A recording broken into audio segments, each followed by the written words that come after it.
शब्दाने आपल्याला अनेकांना फसवता येतो। लोकांना आपण सहज खोटं बोलतो, अनेकांना आपल्या शब्दांच्या जाळ्यामध्ये घेतो आणि आपण त्यांना अनेक गोष्टी खोट्या खोट्या बोलतो। पण ह्याच खोट्या गोष्टी, या गोष्टीला आपण वाईट गोष्टी समजतो। खोटं बोलणं हे वाईट आहे, हे आपल्या सर्वांना माहीत आहे।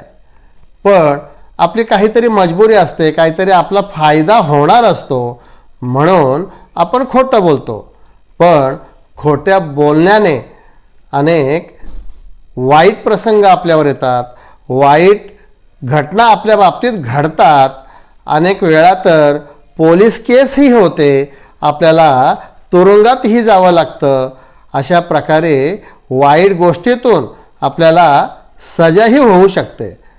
मग आपण तरीसुद्धा खोटं बोलतो, तर त्यातून आपला काहीतरी फायदा असतो।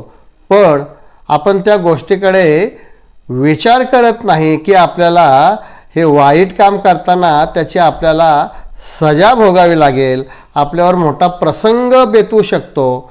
पण हे आपण कानाडोळा करतो आणि तरीसुद्धा आपण शब्दांमधून समोरच्या माणसांना फसवत असतो।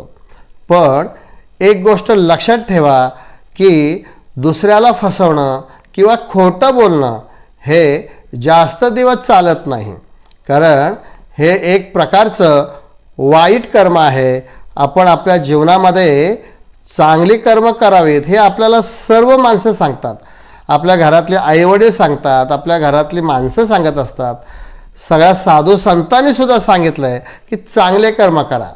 पण तरीसुद्धा आपलं जीवन जगत असताना काही प्रसंग असे असतात की त्यावेळेला आपल्याला खोटं बोलावं लागतं। पण ती वेळ निघून जाते, पण असा एखादा प्रसंग येतो, अशी एखादी घटना घडते की आपण खोटं बोलण्यामुळे आपल्यावर पोलीस केस होते आणि आपल्याला तुरुंगात जावं लागतं। तर असं म्हटलं जातं की वाईट कामाची किंवा वाईट कर्माची फळं आपल्याला भोगावीच लागतात। म्हणून एक गोष्ट नक्की सांगावीशी वाटते की प्रसंग कुठलेही येऊ द्या, त्यातून सावधगिरीने त्या प्रसंगांना तोंड द्या आणि आपल्याकडून वाईट कर्म घडणार नाही याची दक्षता घ्या।